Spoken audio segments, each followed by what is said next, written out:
ओम नमो भगवते वासुदेवाय। Welcome back to भक्ति पूजा। आज हम जानेंगे पौष पूर्णिमा कब है। पौष पूर्णिमा व्रत कथा, इसका क्या महत्व है। पौष पूर्णिमा को शाकंभरी माता क्यों कहते हैं, इसकी व्रत पूजा विधि किस तरह से है। स्टार्ट करते हैं। जैसे कि हमें पता है, हिंदू पंचांग के अनुसार इस समय पौष माह चल रहा है। पौष मास की पूर्णिमा तिथि का बहुत महत्व माना जाता है। इस दिन दान करने का बहुत महत्व है। पौष पूर्णिमा को देश के कुछ हिस्सों में शाकंभरी पूर्णिमा भी कहते हैं। इस बार पूर्णिमा तिथि 28 जनवरी 2021 के दिन गुरुवार को पड़ रही है। इस दिन दान और स्नान का विशेष महत्व माना गया है। इस दिन गंगा स्नान के लिए लोग काशी, प्रयागराज और हरिद्वार में भारी संख्या में भक्त आते हैं। इस बार कुंभ होने के कारण पौष पूर्णिमा का महत्व और भी बढ़ जाता है।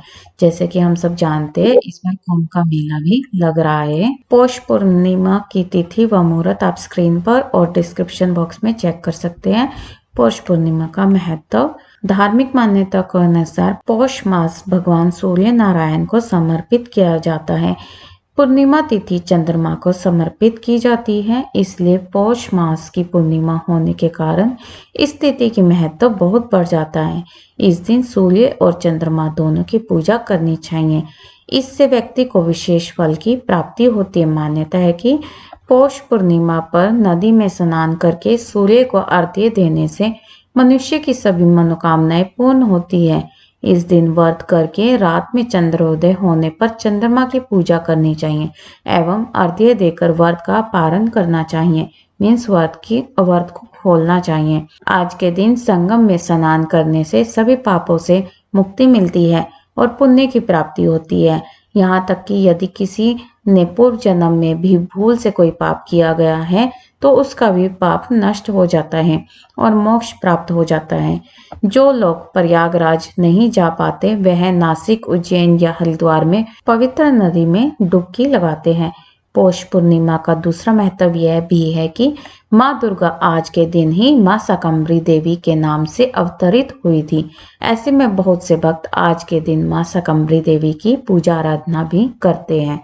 तो फ्रेंड, जो शाकंभरी देवी को मानते हैं तो कमेंट बॉक्स में जय हो शाकंभरी देवी जरूर लिखे, और जिनको अलग से वीडियो चाहिए वो कमेंट बॉक्स में मुझे बताएं, मैं एक अलग से वीडियो बना के आपको दे दूंगी। पौष पूर्णिमा से ही माघ मास का स्नान भी स्टार्ट हो जाता है, जो कि माघ पूर्णिमा तक चलता है। जिनको फिर स्नान स्टार्ट करना है माघ मास का, तो वो पौष पूर्णिमा को स्नान जरूर करें। पौष पूर्णिमा की व्रत और पूजा विधि कैसे होती जाने।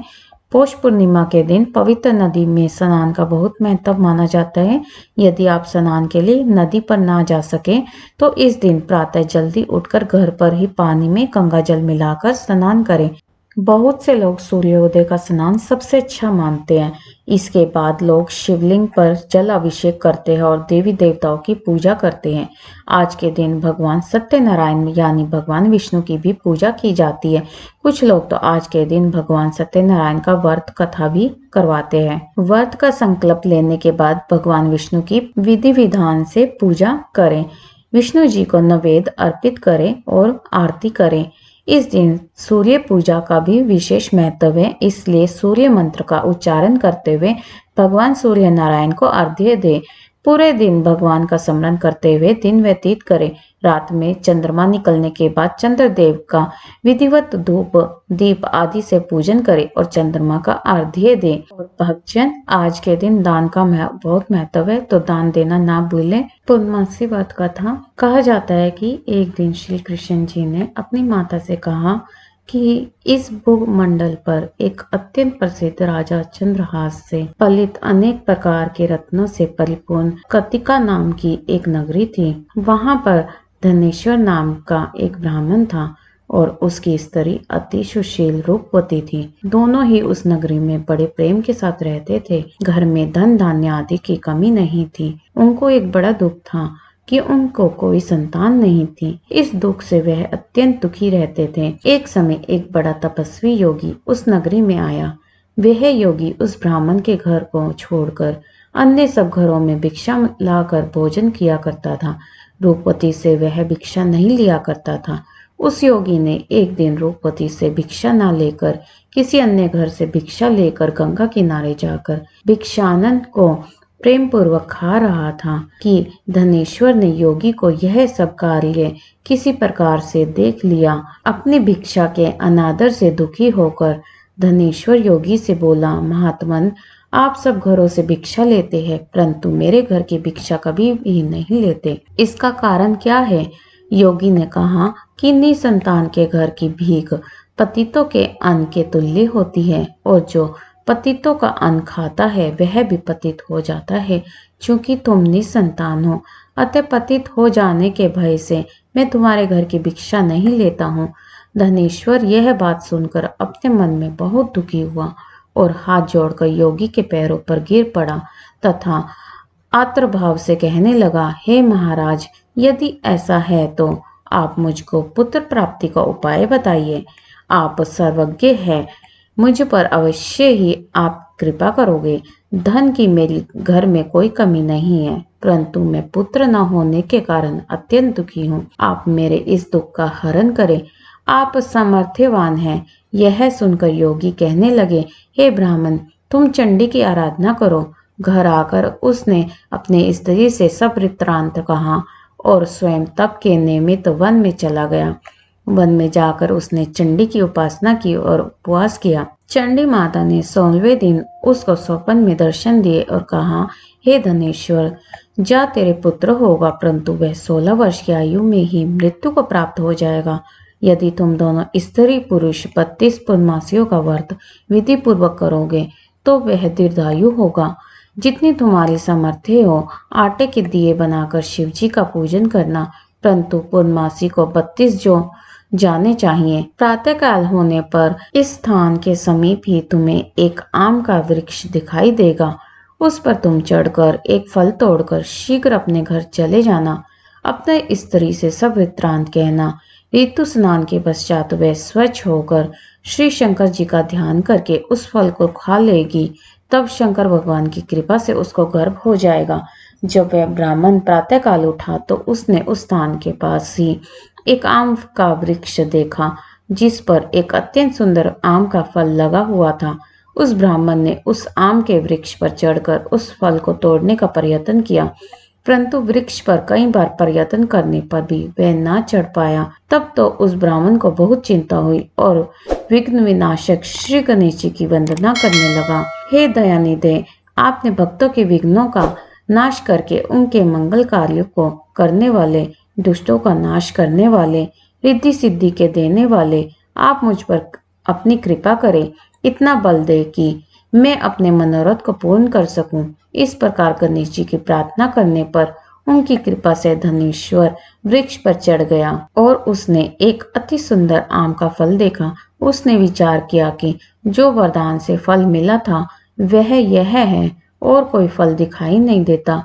उस धनेश्वर ब्राह्मण ने जल्दी से उस फल को तोड़कर अपनी स्त्री को लाकर दिया और उसकी स्त्री ने अपने पति के कथन अनुसार उस फल को खा लिया और वह गर्भवती हो गई। देवी जी की असीम कृपा से उसे एक अत्यंत सुंदर पुत्र उत्पन्न हुआ जिसका नाम उन्होंने देवीदास रखा। माता पिता के हर्ष और शोक के साथ वह बालक शुक्ल पक्ष के चंद्रमा की भांति अपने पिता के घर में बढ़ने लगा। भवानी की कृपा से वह बालक बहुत ही सुंदर, सुशील और विद्या पढ़ने में बहुत ही निपुण हो गया। गुरु जी की आज्ञा अनुसार उसकी माता ने 32 पूर्णमासी का व्रत रखना प्रारंभ कर दिया था जिससे उसका पुत्र बड़ी आयु वाला हो जाए। 16वां वर्ष लगते ही देवीदास के माता पिता को बड़ी चिंता हो गई कि कहीं उनके पुत्र की इस वर्ष मृत्यु न हो जाए। इसलिए उन्होंने अपने मन में विचार किया कि यदि यह दुर्घटना उनके सामने हो गई तो वे कैसे सहन कर सकेंगे। अस्तु उन्होंने देवीदास के मामा को बुलाया और कहा कि हमारी इच्छा है कि देवीदास 1 वर्ष तक काशी में जाकर विद्या अध्ययन करे और उसको अकेले भी नहीं छोड़ना चाहिए, इसलिए साथ में तुम चले जाओ और 1 वर्ष के पश्चात इसको वापस लौटा लाना। सब प्रबंध करके उसके माता पिता ने काशी जाने के लिए देवीदास को एक घोड़े पर बिठाकर उसके मामा को उसके साथ कर दिया, किंतु यह बात उसका मामा या किसी और से नहीं कही। धनेश्वर व उसकी पत्नी ने अपनी पुत्र की मंगल कामना तथा दीर्घायु के लिए भगवती दुर्गा की आराधना और पूर्णमासियों का व्रत करना आरंभ कर दिया। इस प्रकार बार बार 32 पूर्णमासी का व्रत पूरा किया। कुछ समय पश्चात एक दिन वह दोनों मामा और भांजे मार्ग में रात्रि बिताने के लिए किसी ग्राम में ठहर हुए थे। उस दिन उस गांव में एक ब्राह्मण की अत्यंत सुंदर, सुशील, विदुषी और गुणवती कन्या का विवाह होने वाला था। जिस धर्मशाला के अंदर वर और उसकी बारात ठहरी हुई थी, उसी धर्मशाला में देवीदास और उसके मामा भी ठहरे हुए थे। संयोगवश कन्या को तेल आदि चढ़ाकर मंडप आदि का कृत्य किया गया, तो लगन के समय वर को धनुव्रात हो गया। अस्तु वर के पिता ने अपने कुटुंबियों से परामर्श करके निश्चय किया कि यह देवीदास मेरे पुत्र जैसा ही सुंदर है, मैं इसके साथ ही लगन करा दूं और बाद में विवाह के अन्य कार्य मेरे लड़के के साथ हो जाएंगे। ऐसा सोचकर देवीदास के मामा से जाकर बोला कि तुम थोड़ी देर के लिए अपने भांजे को हमें दे दो, जिससे विवाह के लगन का सब कृत्य सुचारू रूप से हो सके। तब उसका मामा कहने लगा कि जो कुछ भी धन आदि कन्यादान के समय वर को मिले, वह सब हमें दे दिया जाए, तो मेरा भांजा इस बारात का दूल्हा बन जाएगा। यह बात वर के पिता ने स्वीकार कर लेने पर उसने अपना भांजा वर बनने को भेज दिया और उसके साथ सब विवाह कार्य रात्रि में विधि पूर्वक संपन्न हो गया। पत्नी के साथ वह भोजन न कर सका और अपने मन में सोचने लगा कि ना जाने यह स्त्री कैसी होगी। वह एकांत में इसी सोच में गरम निश्वास छोड़ने लगा तथा उसकी आंखों में आंसू भी आ गए। तब वधू ने पूछा कि क्या बात है, आप इतने उदास व दुखी क्यों हो रहे हो? तब उसने सब बातें जो वर के पिता व उसके मामा में हुई थी उसको बतला दी। तब कन्या कहने लगी कि यह ब्रह्मा विवाह के विपरीत कैसे हो सकता है। देव, ब्राह्मण और अग्नि के सामने मैंने आपको ही अपना पति बनाया है, इसलिए आप ही मेरे पति हैं। मैं आपकी ही पत्नी रहूंगी, किसी अन्य की कदापि नहीं। तब देवीदास ने कहा, ऐसा मत कर ले, क्योंकि मेरी आयु बहुत थोड़ी है। मेरे पश्चात आपकी क्या गति होगी, इन बातों को अच्छी तरह विचार लो। परंतु वह दृढ़ विचार वाली थी, बोली कि जो आपकी गति होगी वही मेरी गति होगी। हे स्वामी, आप उठिए और भोजन करिए, आप निश्चय ही भूखे होंगे। इसके बाद देवीदास और उसकी पत्नी दोनों ने भोजन किया तथा शेष रात्रि वे सोते रहे। प्रातः काल देवीदास ने अपनी पत्नी को 3 नगों से जड़ी हुई एक अंगूठी दी, एक रुमाल दिया और बोला, हे प्रिय, इसे लो और संकेत समझकर स्थिर चित हो जाओ।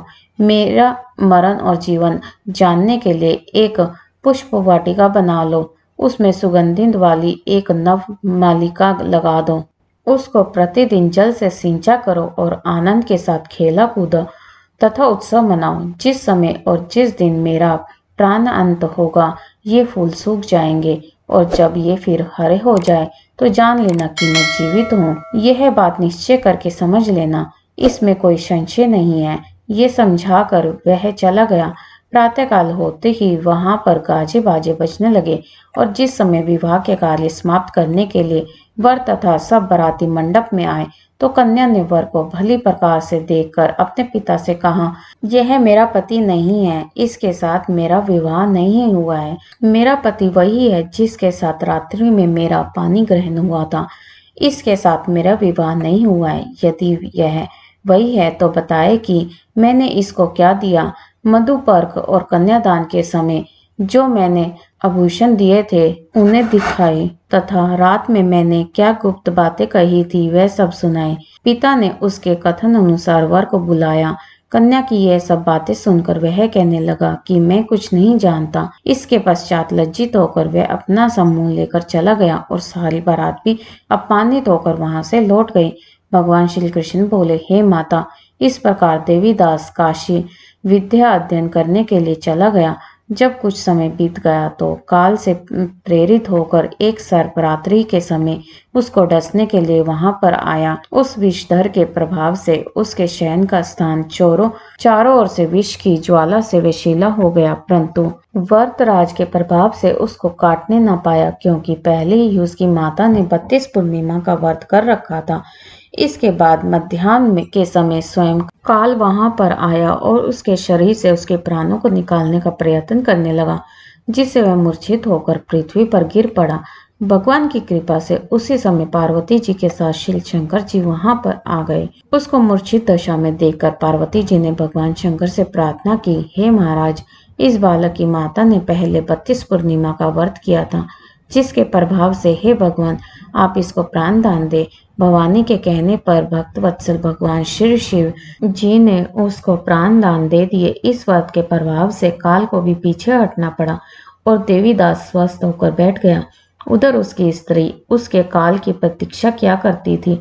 जब उसने देखा कि उस पुष्प वाटिका में पत्र पुष्प कुछ भी नहीं रहे तो उसको अत्यंत आश्चर्य हुआ, और जब वह वैसे ही हरी भरी हो गई तो वह जान गई कि वह जीवित हो गया है।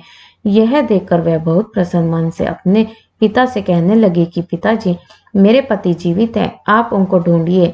जब 16वां वर्ष व्यतीत हो गया तो देवीदास भी अपने मामा के साथ काशी से चल दिया। इधर उसे ससुर उसको ढूंढने के लिए अपने घर से जाने वाले ही थे। वे दोनों मामा भांजे वहां पर आ गए। उसको आया देखकर उसका ससुर बड़ी प्रसन्नता से अपने साथ घर ले आया। उस समय नगर के निवासी भी वहां इकट्ठे हो गए और सब ने निश्चय किया कि अवश्य ही इसी बालक के साथ इस कन्या का विवाह हुआ था। उस बालक को जब कन्या ने देखा तो पहचान लिया और कहा कि यह तो वही है जो संकेत करके गया था। तदुपरांत सभी कहने लगे कि भला हुआ जो यह आ गया, और सब नगरवासियों ने आनंद मनाया। श्री कृष्ण जी कहने लगे कि इस प्रकार धनेश्वर 32 पूर्णिमाओं के व्रत के प्रभाव से पुत्रवान हो गया।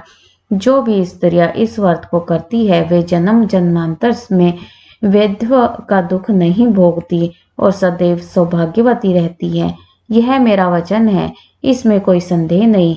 यह व्रत पुत्र पौत्रों को देने वाला तथा संपूर्ण मनोकामनाओं को पूर्ण करने वाला है। 32 पूर्णिमाओं के व्रत करने से व्रती की सब इच्छाएं भगवान शिव जी की कृपा से पूर्ण हो जाती है। जय हो शिव भोले भंडारी की। तो हमारे चैनल को लाइक शेयर एंड सब्सक्राइब करना ना भूले। जय माता दी। #भक्ति पूजा।